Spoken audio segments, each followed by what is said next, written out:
In 1587, more than 100 English settlers arrived on a small island off the coast of what is now North Carolina.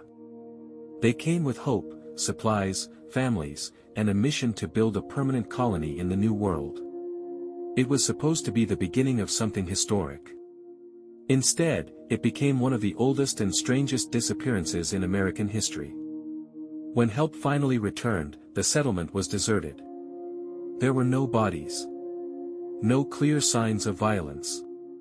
No message explaining what had happened. Only one word had been carved into wood. Croatoan. To this day, nobody knows exactly what happened to the men, women, and children who vanished there. This is the mystery of the Roanoke Colony. To understand how an entire colony could disappear, we need to go back to the late 1500s, when England was racing to establish power in the New World. Spain had already built a massive empire across the Americas, and England wanted a foothold of its own. Sir Walter Raleigh received permission from Queen Elizabeth I to sponsor colonies in North America. The goal was both political and economic. A successful colony could expand English influence, challenge Spain, and create a base for trade and military operations. An earlier attempt had already failed. In 1585, English settlers had tried to establish a colony on Roanoke Island, but conflict, shortages, and poor planning forced them to leave. Even so, Raleigh was determined to try again. So in 1587, a new group of settlers set sail for Roanoke. This colony was different from the first attempt. It was meant to be more permanent. It included families, not just soldiers and explorers. There were women and children among them, people who expected to build homes and create a future.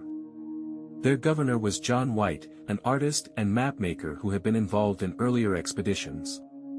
Soon after arrival, one of the most famous events in the story occurred.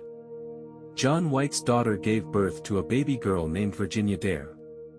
She became the first English child born in the Americas. It should have been a symbol of a new beginning. Instead, it became part of a mystery that would last for centuries. The colony quickly began to struggle. Food was scarce, support from England was uncertain, and tensions with local indigenous groups remained dangerous. The settlers urgently needed more supplies and stronger backing if they were going to survive. So the colonists asked John White to return to England for help. Leaving the colony behind was risky, especially with his own daughter and granddaughter among the settlers. White agreed, and in late 1587 he sailed back across the Atlantic. The plan was simple. He would gather aid and return as quickly as possible. But history had other plans. England was preparing for war with Spain. Naval resources were redirected, ships were delayed, and John White's return took far longer than expected. What was supposed to be a short absence turned into a 3-year delay.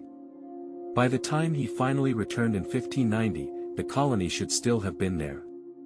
But when he arrived, something was terribly wrong. The settlement was empty. No voices. No fires. No families. No movement. The people were simply gone. White and his men searched the site carefully. The houses had been taken down in an orderly way, not destroyed in panic. There were no signs of battle and no graves. Then they found the clue that would become legendary. Carved into a wooden post was the word Croatoan. And on a nearby tree, they found the letter CRO. Before leaving, White had agreed with the settlers that if they moved, they would carve the name of their destination. If they were forced to leave under danger, they would carve a cross. No cross was found. Croatoan was the name of a nearby island, now known as Hatteras Island.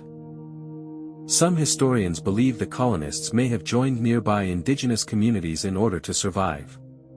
Others believe they split into smaller groups and moved inland. Another possibility is that starvation, disease, or environmental hardship forced them to relocate and they never returned. Modern archaeology has uncovered artifacts suggesting the settlers may have moved rather than vanished completely. But no final answer has ever been confirmed. We know the colony existed. We know the people were real. And we know that when help returned, they were gone. So what do you think happened to the lost colonists of Roanoke? Did they join another community and survive? Or did the truth disappear with them forever? This is LostEcho Vault. And this was one of history's strangest disappearances.